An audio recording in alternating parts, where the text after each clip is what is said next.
Well, the AFL says they won't issue a please explain, but that Mark Evans will contact you about the Rockliff incident. Has he done that yet?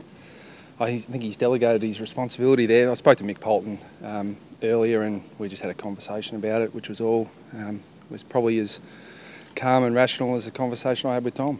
Do you regret what you did? No, not at all. Not at all. I think what I would say is that I think you walk a very fine line as a coach when you talk to an opposition player. It's a very, very fine line. I understand if you approach an opposition player with aggression or emotion or in an irrational manner, there's a potential for disaster. So you do walk a very, very fine line, but the line that I was walking along was calm and rational. Had a very simple conversation with Tom, which was along the lines of, mate, what happened after the siren with Boomer? He explained it to me. I accepted that explanation and said, come on, mate, I think you're better than that. So cuff me if you want. What about the fact that it was in the middle of Brown's speech? Well, it's funny, Lepper said to me just before that he said, mate, thanks for staying out for you guys, but if Brownie's speech goes for as long as the others have been going for, you'll be out here for a fair while. So I thought I'd take the opportunity to congratulate a couple of Brisbane players that I know and played with. Then when Brownie had finished, shook Brownie's hand, shook Bob Sharpless's hand and congratulated them on their win and congratulated Brownie on his career. So no disrespect intended, and I don't think any was taken from Brownie. So, Brad, should coaches be allowed to do what you did? As you said, it was in a calm manner. I think it's a recipe for disaster when emotions are running high. But I want to make that crystal clear that I wasn't emotional, I wasn't aggressive, I was really calm. So I think that Tom's a really a terrific young player, and I've got a lot of respect for him.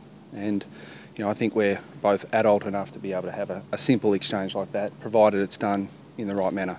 But if you do it in the wrong manner, it could be disastrous. Sorry, you come out very strongly and defend Brent Harvey. You've done that a number of times this year. Have you spoken to Brent about that? Is he comfortable with you playing such a defensive role? I don't really give him an option. I think I'll take every opportunity to support my players, in particularly Boomer. But I mean, we chose after the game not to make an issue of it, and we certainly wanted to respect the fact that I've told you what I said to Tom. In terms of what he said to me, that will remain between Tom and I unless he chooses to disclose that. But it's an issue. We're here now talking about it. So in trying not to make an issue out of it, we probably have. And so I think it's best to hold a press conference, explain it so that you'll understand. And if you want third-party confirmation, ring Joel Patfull. There's something in that, isn't there? I mean, people want to see that emotion. They want to see, not that you're saying you're not emotional about it, they do want to see those exchanges, don't they? Well, yeah, that's why I'm really sorry to disappoint you. I wish I could, for your sakes, give you something to really run with and create a big headline, and I could make something up if you want, but that was what was exchanged. And I think that I understand the potential, the situation. I think the fans love seeing some emotion. I certainly take the opportunity to demonstrate to my players that I'm always 100% behind you, and I want to do that. But you've got to do it in the right fashion, and we set an example for the rest of AFL football all the way down to the lower levels. So coaches have got to set that have got to accept that responsibility, and I certainly do. Would you be okay if Lepich had done the same to Brent Harvey? Provided he did it in the same manner, I wouldn't have a problem with it at all. But I think when you make accusations or you're emotional or overly aggressive or aggressive at all, I think that's an issue. But it was an inquisitive manner in which I approached Tom, and pretty calm and rational. What if it had escalated? What if Tom had taken it the wrong way? I mean, isn't there clear cause for concern there? Yeah, there is. There's a huge risk in that. No, I acknowledge that. That's why I said I walked a very, very fine line. But I think there is potential for that. But I think that as long as you're rational and calm and you're both on the same page, then that's fine. And if something blows up out of that, then that's unfortunate. But I'd hate to get to a situation where we're so precious that you can't have a rational conversation with players on the ground. So can you, Brad? I mean, is that the advice now from the AFL based on the conversation this morning? Just don't go near opposition players at all after games?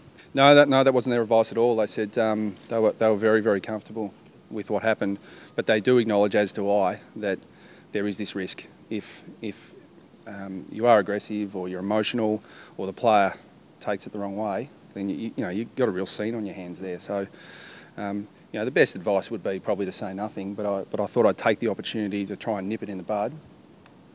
Ask what happened. He answered. All fine. We move on. Would you do it again? Well, then we take it through the appropriate channels. I think there's a right and wrong way to do it. I certainly didn't want to follow up on the incident post-game, so I saw an opportunity to nip it in the bud, which clearly I failed, haven't I? Would you do it again, Brad? Yeah, in the same manner. Yep. But it'd be very careful again that you want to make sure that the player understands what you're saying and that you're calm and rational. Just on the game, you said afterwards that you'd be as angry if you'd won the game as if you lost. How is it feeling now on a Monday morning, giving that one away? Yeah, we certainly did feel like we full credit to Brisbane. I thought they ran really hard and they exposed us at times with their work rate, particularly in that second quarter. But we were really disappointed with the way we played, and I said I was calm and rational with Tom. I was certainly, if you want to see some emotion, you should have sat in our review about an hour ago. So we're really disappointed, but we're looking forward to turning it around this week. We're 8-6. I mean, it feels like there's been a death in the family at the moment, such as the mood of the players. But we've got a short turnaround to get it back on track this week against the Clarkson coached Hawks. Can I just ask about Rockliff, just one more? He, straight after the game in the post-match interview, said, I stuffed up, it wasn't me, it wasn't Harvey, it was me. If you had heard that, do you think you would have approached him, that he immediately said, I did the wrong thing? No, I just wanted confirmation of what happened, of which Tom gave me. So, then that's fine, we move on and that's it. So I don't see a massive issue with any of this. Do you need to be harder on your players or make a statement at selection, Brad? I will make changes this week. I take that. If that's criticism, Pete, I think it is. I take it on board and I agree with it. I'm after a ruthless attitude from our players. I'm not getting it at the moment. Players, in one way, shape or form, reflect their coach. So that tells me that I'm not being ruthless enough with them. I'm demanding a ruthless attitude and they're not delivering it, so that reflects on me. So we'll see a response this week. Have you made a decision on a couple already who won't play this week? Yep. Aaron Black, one of those? No, I'm not going to disclose who they are. We'll find out at selection. I mean, Clarko's back. I'm glad he's back, but I'm not going to give him that heads up. Those players are aware already, though, that they're... Couple are, yep. What do you make of saying that last quarter, Drew Petrie not having a shot for goal, specific incidents like that? Yeah, we'd love to. This is why in the past I've defended Boomer against selfishness allegations, because if the shoe had been on the other foot and Drew had handballed the ball to Boomer, I guarantee you Boomer takes the shot. Drew is the ultimate team man, and he was trying to be unselfish, whereas my direction to Drew is, you're a big, strong full forward, take the responsibility and kick the goal yourself. From a list point of view, do you have the cattle, or do you still need to find a few more players to really push towards the top four? I think the players on our list are capable of getting the job done. I think our 22 on the weekend was capable, but we're not seeing them at their best at the moment. So we'll continually strive to get better and look for players, both within our list and that can come in and do the job, and externally through the options of draft, trade, free agency. You touched on Clarkson coming back. Is it nice to see him back? I mean, Bolton was doing a pretty good job though. Well, no, it's fantastic to see him back. I caught up with Clarko last week. He looked in great spirits. Looked really, physically really good. I think the whole AFL community have been really concerned, for him, and it's great to see him back. It's going to make our job harder. As good a job as Brendan's been doing.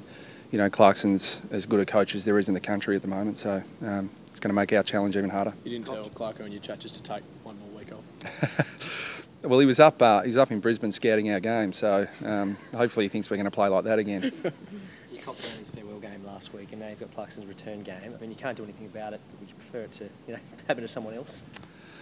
Yeah, no, he's going to come back at some point, and I think Clarko would be the first to say that his staff have been doing a really good job. So, I mean, I don't think it's going to make too much of a difference. If Hawthorn play better, it's scary for everyone. Can I just how's Wells? Is he any chance? What's his status at the moment? He's not available this week for selection, but he's back running, and it's going to be. Look, he's cleared to play as pain and function allows, but it's still a bit sore at the moment. So I suspect he's probably at least 2 weeks away, because we're going to have to get some conditioning into him before he gets out and plays again. And 2 weeks to VFL, or? Yeah, I don't know if Daniel Wells plays VFL footy, so yeah, that's right, that's right. Yeah, but the skipper missed a year. I mean, we're talking about, I know it's getting out to 10 weeks now, but with Wellesley, it's a matter of getting the training under his belt and then seeing if we think he needs a game at the VFL level. So, that's why it's at least 2 weeks, I reckon. And just Siebel? Should be right, but we'll get further scans. He's got a bit of a sore knee this morning, so we'll be able to confirm that later in the week. Have you made a decision on Robbie Tarrant, whether he's surgery or?